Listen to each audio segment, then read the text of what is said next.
Bonjour à tous. Très heureux d'être avec vous à nouveau et partager l'évangile, la parole de Dieu qui est la vérité et qui nous fait du bien. Amen. Et dans ce week-end, nous sommes dans le week-end de Pâques. Et qui dit Pâques, on va parler de chocolat. Non, on ne parlera pas de chocolat ce matin, même si vous avez le droit de manger du chocolat, il n'y a pas de problème. Mais on va remettre l'église au centre du village ce matin et on va parler de la Pâque, de cette première Pâque qui s'est passée dans Exode 12, au milieu du peuple d'Israël, là en Égypte, où elle a été instituée, instaurée par le Seigneur. Et je crois que c'est important de revenir aux sources. Je crois que c'est important de revenir à ce que la parole de Dieu nous enseigne et nous dit au sujet de la Pâque.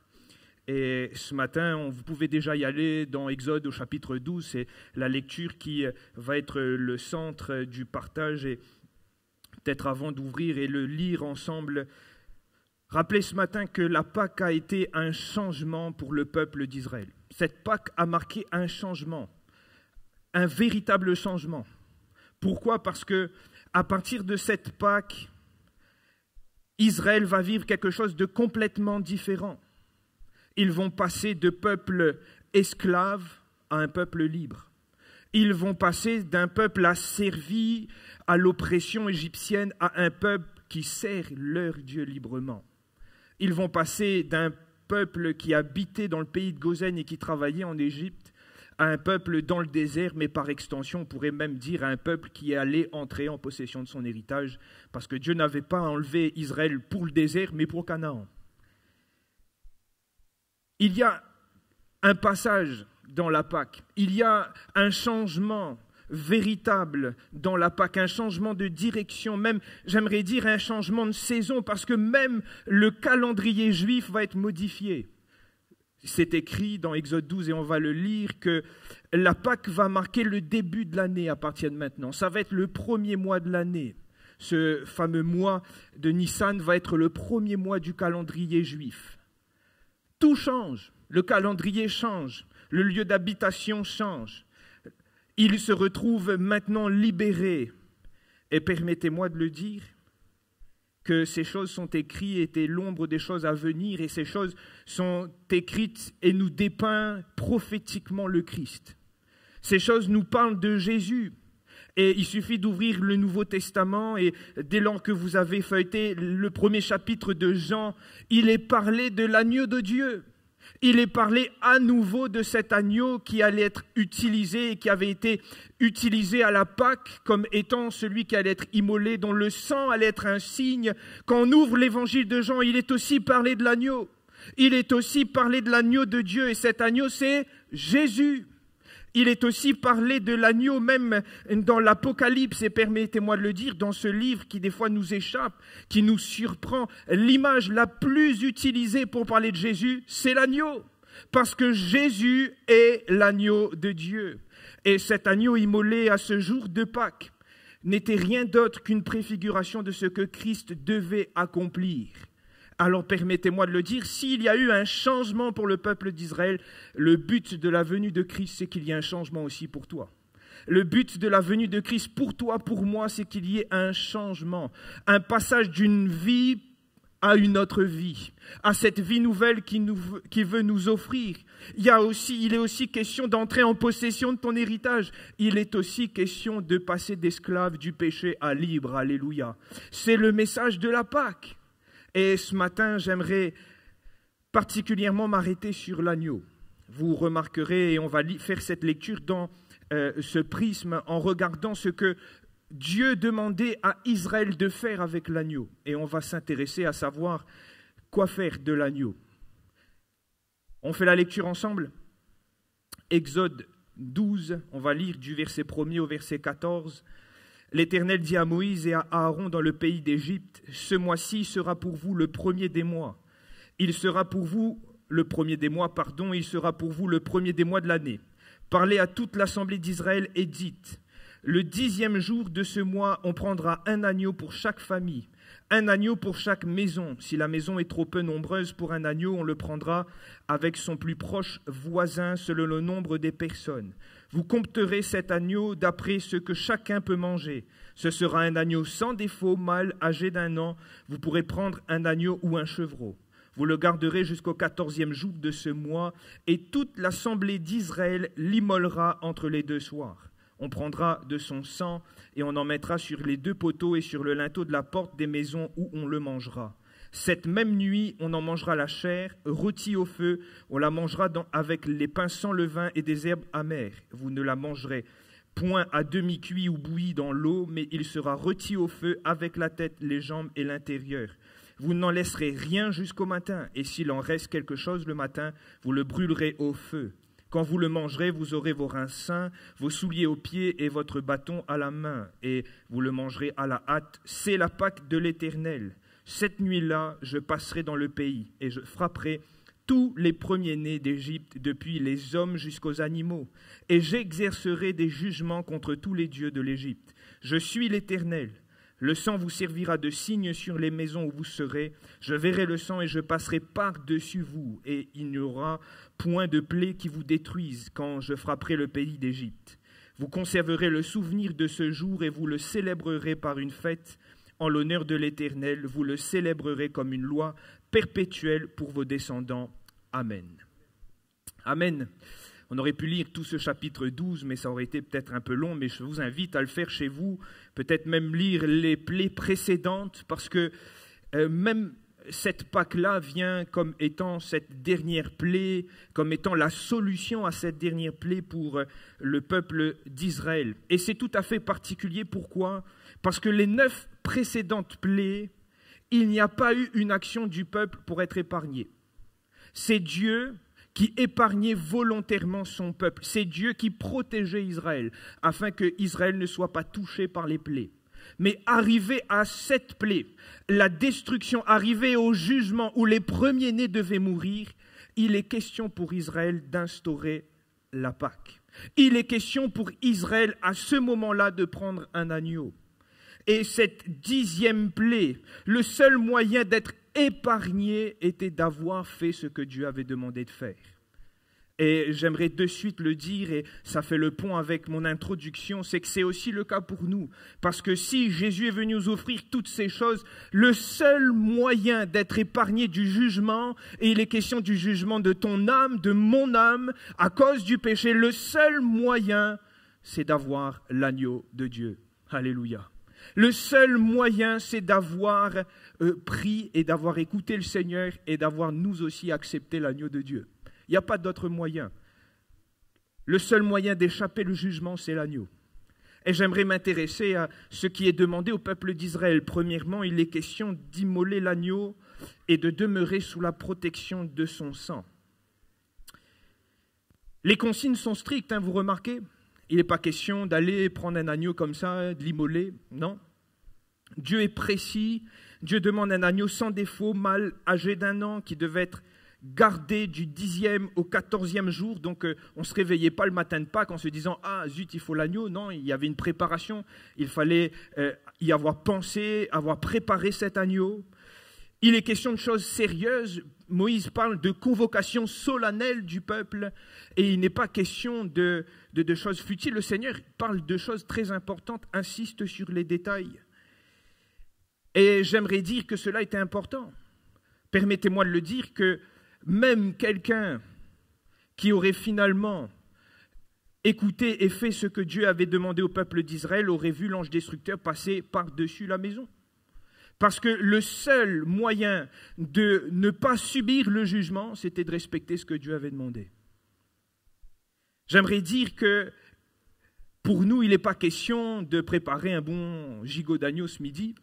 Il n'est pas question pour nous de partager un agneau, de l'immoler. Il n'est pas question de prendre un animal, de l'égorger. Il n'est pas question de prendre le sang d'un animal. Toutes ces choses sont des préfigurations, des signes, sont des images. Jésus est l'agneau pascal. Jésus est cet agneau choisi, préparé de Dieu.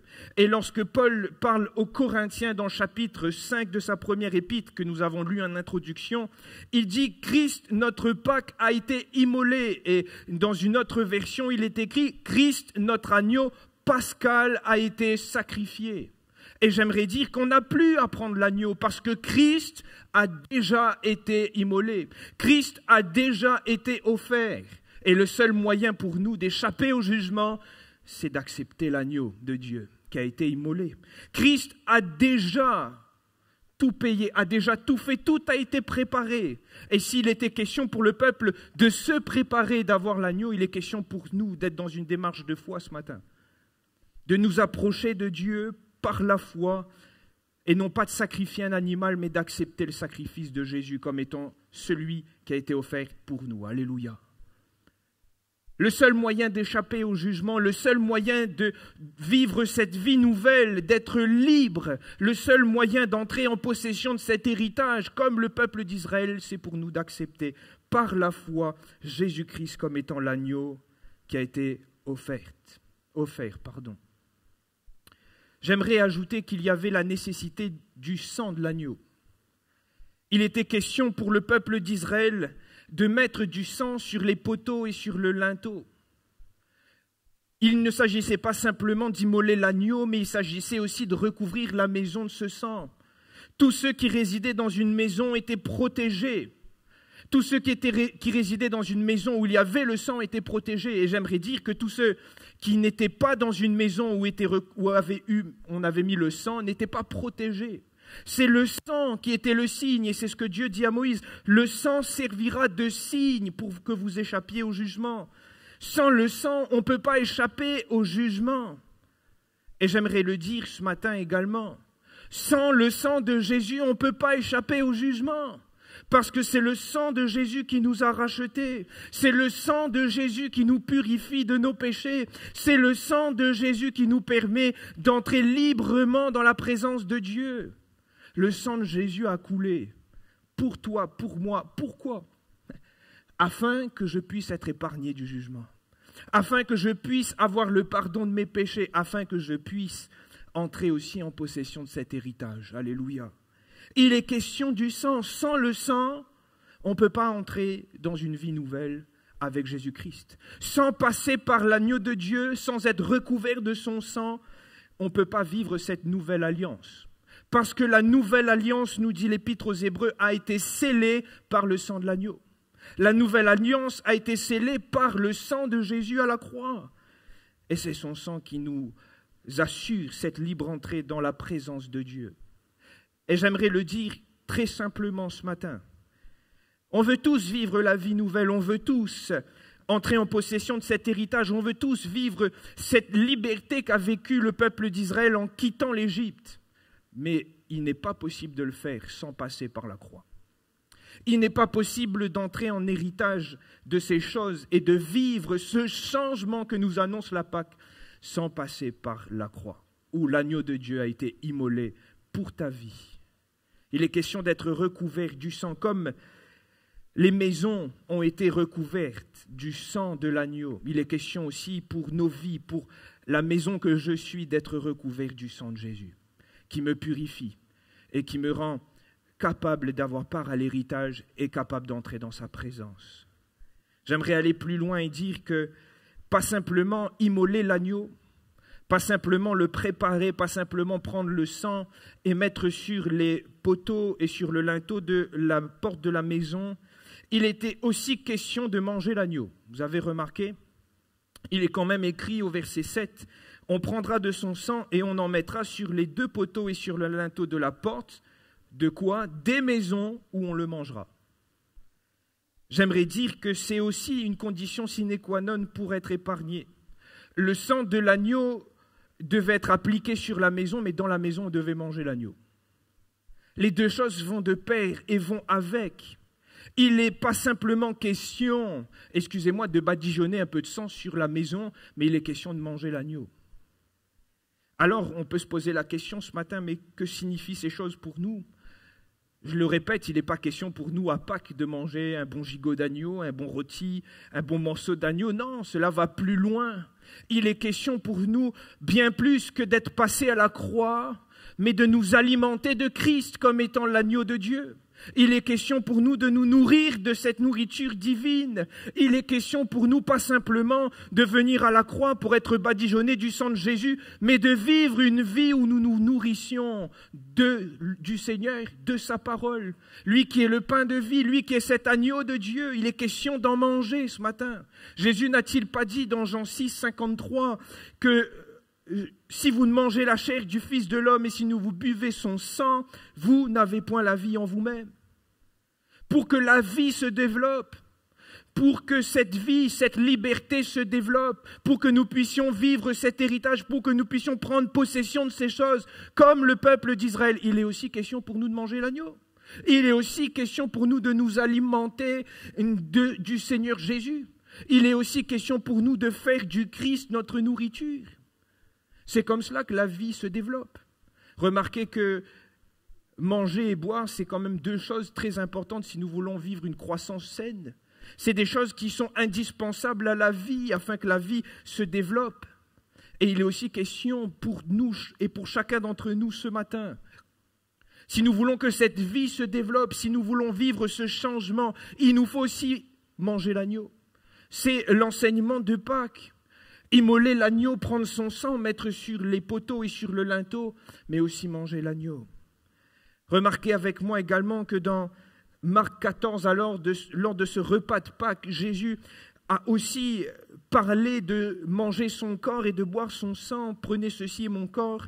Il prit ensuite une coupe et après avoir rendu grâce, il leur dit, ils en burent tous. Et il dit, ceci est mon sang, le sang de l'alliance répandu pour plusieurs. Il est question de se nourrir du Seigneur. Il est question de faire de Christ notre nourriture. Si nous voulons voir cette vie se développer en nous, il n'est pas simplement question d'aller à la croix, de l'accepter, mais il est question d'une vie qui change et une vie qui se nourrit et qui se développe parce que nous mangeons Christ, la parole de vie. Alléluia. Je note également que dans les instructions concernant le repas, dans les instructions concernant ce plat qui devait être mangé, cet agneau, il est question de le manger avec des pains sans levain. C'est ce qui est écrit au verset 8. « Cette même nuit, on en mangera la chair rôtie au feu et on en mangera avec des pains sans levain et des herbes amères. » Je note et je vais insister sur les pains sans levain. Pourquoi? Parce qu'au verset 15 du même chapitre, qui est repris aussi au chapitre 13 et au verset 7, il est question de ne plus avoir de levain dans la maison. Il est écrit au verset 15, « Dès le premier jour, il n'y aura plus de levain dans vos maisons. » Et encore aujourd'hui, dans la tradition juive et dans la pratique de cette fête de Pâques chez les Juifs, Pessah, il est question d'enlever le levain. Il est question d'enlever toute substance qui est à base de blé, d'orge, de céréales, qui pourrait fermenter au contact de l'eau. Il y a une phobie du levain. Ils appellent ça le hametz. Il y a une phobie. Il faut enlever tout cela. On n'utilise pas la même vaisselle à Pâques. On change la vaisselle de peur que sur la vaisselle utilisée habituellement, il y ait un peu de farine ou quelque chose. On enlève de la maison tout ce qui contient cette substance, le blé, tout ce qui contient de l'orge et qui pourrait fermenter. Ça veut dire qu'on fait le tri même dans certains spiritueux qui sont à base d'orge. On fait aussi le tri dans le frigo, on enlève tout ce qui est à base de levain, tout ce qui pourrait être à base de cette farine qui pourrait être fermentée. On choisit aussi, vous retrouverez, vous pourrez vérifier ce que je dis est vrai, vous chercherez chez vous si vous voulez, qu'il y a même une liste d'aliments qu'on proscrit pendant Pessah chez les Juifs. Pourquoi? Parce qu'il y a presque cette phobie du levain, cette phobie de trouver dans la maison du levain. Même celui qui a un restaurant et qui vendrait des choses qui pouvaient contenir du levain, dans cette fête de Pâques, il va le remettre à quelqu'un devant le rabbin pour que le levain ne soit pas trouvé dans son lieu d'habitation. Il y a cette phobie parce que pour eux, il y a une sanction qui est attachée, c'est le risque d'être retranché. Et très attachés à la loi, ces Juifs sont très attachés à enlever le levain de la maison. Permettez-moi d'aller plus loin, parce que ce levain est repris dans l'image de Paul aux Corinthiens dans le chapitre 5 de la première épître. Il est question de faire disparaître le vieux levain. Il est question de célébrer la Pâque, Christ notre Pâque, sans le levain. Et dans ce contexte, il est bien question du péché. Dans ce contexte, il est bien question de tout ce qui va contre le Seigneur, de tout ce qui offense le Seigneur. Il est bien question de manger cet agneau de Pâques, aussi en faisant le ménage dans nos vies. Et pour que la vie se développe en nous, pour que nous puissions vivre ces réalités de la Pâque, cette liberté, il est aussi question pour toi de faire le ménage dans ta vie. Avec la même énergie que les Juifs, j'aimerais dire, que aucune source de péché, que rien ne puisse être trouvé dans la maison de ta vie, que rien qui offense Dieu puisse être trouvé chez toi, afin de pouvoir célébrer la Pâque réellement, afin de pouvoir manger cet agneau réellement et que la vie puisse se développer sans problème. Il est question d'immoler l'agneau. Il est question de mettre le sang sur les poteaux et le linteau. Il est question de manger l'agneau, pas n'importe comment, avec des pains sans levain. Et il est question pour nous également de vivre ces réalités. Il est question pour nous de passer à la croix, là où l'agneau a été immolé, d'être recouvert du sang de Jésus, qui nous assure le pardon de nos péchés, qui nous assure la rédemption, qui nous assure de nous réconcilier avec le Père, qui nous assure d'entrer dans cette nouvelle alliance. Il est question aussi pour que la vie se développe, de manger la nourriture divine qu'est le Christ, de manger sa parole, de faire du Christ ma substance, ma nourriture, de le manger entièrement comme c'était le cas pour la Pâque, il ne fallait rien laisser, de tout manger. Et il est question aussi de le manger en faisant du nettoyage dans nos vies, en enlevant tout ce qui pourrait être source de péché, tout ce qui pourrait être contre le Seigneur, qui l'offenserait. Et j'aimerais terminer avec ce dernier point.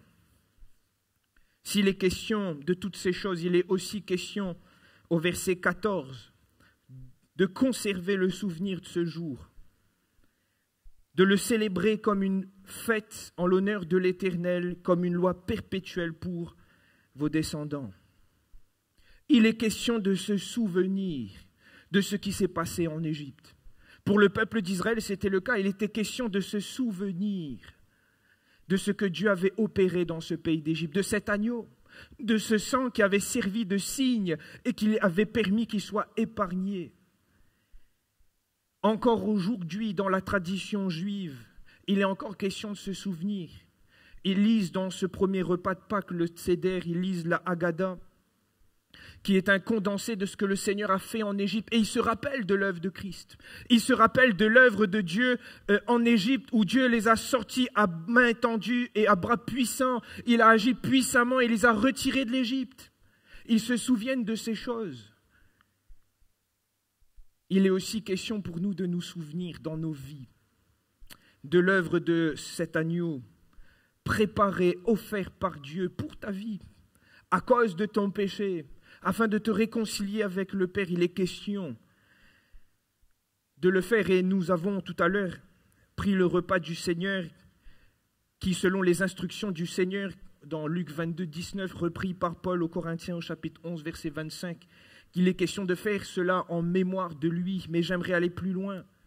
Il est question pour nous de vivre une vie avec le souvenir de ce que Christ a fait pour nous, avec le souvenir de l'œuvre de cet agneau immolé, sacrifié pour nos péchés et qui nous a réconciliés avec le Père. J'ai noté en recherchant que 112 fois dans l'Écriture, il est écrit « Souviens-toi ». Et à chaque fois, il est question de se souvenir de ce que Dieu a fait. À chaque fois, il est question de se souvenir de l'œuvre de l'Éternel. Et je crois qu'en tant que chrétiens, enfants de Dieu, nous avons besoin de vivre une vie où nous nous souvenons de ce que Christ a fait. Nous devons vivre notre vie non pas loin du souvenir de la croix, mais chaque fois, chaque jour, nous rappeler du prix que le Seigneur a dû payer pour nos péchés. Et cela nous amène à vivre cette autre réalité. C'est que bien plus qu'un souvenir, l'œuvre de Jésus devient le centre de mes louanges. Il est question de célébrer. Remarquez, et c'est ce qu'on a lu tout à l'heure, qu'il est question de célébrer la fête en l'honneur de l'Éternel. Il est question de célébrer comme une loi perpétuelle. Il est question aussi pour nous dans 1 Corinthiens 5 de célébrer la fête. Je crois, frères et sœurs, que ce souvenir de ce que Jésus a fait pour nos vies doit pousser nos âmes à célébrer le Seigneur. On n'est pas malheureux sur cette terre, même si nous pouvons vivre des choses difficiles, dramatiques. Nous ne sommes pas malheureux parce que notre âme est assurée d'être avec le Seigneur. Nos péchés ont été lavés, effacés. Nous avons une libre entrée dans le sanctuaire, lieu de la présence du Seigneur, par le sang de Christ. L'œuvre de Jésus est suffisante. L'œuvre que Jésus a accomplie à la croix devrait être le centre et le sujet de nos louanges. Permettez-moi de le remarquer que dans les épîtres, à chaque fois que les auteurs, et notamment Paul, va louer le Seigneur, à chaque fois qu'il élève son âme, l'œuvre de Christ, ce sang qui a coulé est le centre de ses louanges. Remarquez dans Éphésiens, chapitre 1er, le verset 3, il est question, et c'est Paul qui parle, « Béni soit Dieu, le Père de notre Seigneur Jésus-Christ, qui nous a bénis de toutes sortes de bénédictions spirituelles dans les lieux célestes en Christ. » Et il va succéder en lui, au verset 7. Il dit, en lui, nous avons la rédemption par son sang, la rémission des péchés, selon la richesse de sa grâce que Dieu a abondamment déversée sur nous par toute espèce de sagesse et d'intelligence. Il est question de l'œuvre de Jésus, du sang qui a coulé, qui nous donne la rémission de nos péchés, qui nous permet d'être enfants de Dieu. Dans l'Épître aux Colossiens, il dit « Rendez grâce au Père qui vous a rendu capable d'avoir part à l'héritage des saints, qui vous a retiré des ténèbres et qui vous a transporté dans le royaume de son amour. En lui, nous avons la rédemption, le pardon des péchés. » Alléluia. Il est encore question au centre de la louange de Paul du sacrifice et de l'œuvre de Jésus. Même Jean dans l'Apocalypse, dans cette belle louange qu'on connaît et qu'on chante, au chapitre 1er, au verset 5, à celui qui nous aime, qui nous a délivrés de nos péchés par son sang. L'œuvre de Jésus est encore là, au centre de la louange de l'apôtre. Et frères, sœurs, je crois qu'il est bon pour nous, aussi dans ce temps de Pâques, de nous rappeler de ces choses, de nous rappeler de la place centrale que doit avoir cette œuvre de Jésus, mais aussi la place centrale que cela doit avoir dans nos louanges, dans notre vie. Permets-moi de te poser la question, as-tu remercié le Seigneur pour l'œuvre qu'il a faite à la croix pour toi ce matin? C'est terrible, des fois on en oublie. On est tellement focalisé sur nos besoins, sur nos soucis, sur nos pépins, qu'on en oublie l'œuvre la plus excellente que Dieu a opérée, celle d'envoyer Jésus et de payer à notre place. Alléluia. Celle de cet agneau immolé qui a souffert à la croix et dont son sang nous lave et nous lave encore aujourd'hui. Alléluia. Cette œuvre qui a inauguré cette nouvelle alliance dont nous avons part et qui nous assure de l'héritage et de notre place au ciel. Il n'y a rien de plus beau, frères et sœurs. C'est le message de Pâques, le message de cet agneau immolé, dont le sang a servi de signe dans ce pays d'Égypte, et dont ce sang peut nous laver, peut te purifier de tes péchés, peut te sauver, peut t'arracher de la mort. Il est question d'accepter cet agneau par la foi. Il est question de se nourrir de la nourriture de Christ par la prière, par la parole de Dieu. Il est question également de faire le ménage, d'enlever tout ce qui est levain dans nos vies. Et il est question de le célébrer et de se souvenir de son œuvre continuellement. Alléluia. Que le nom du Seigneur soit béni.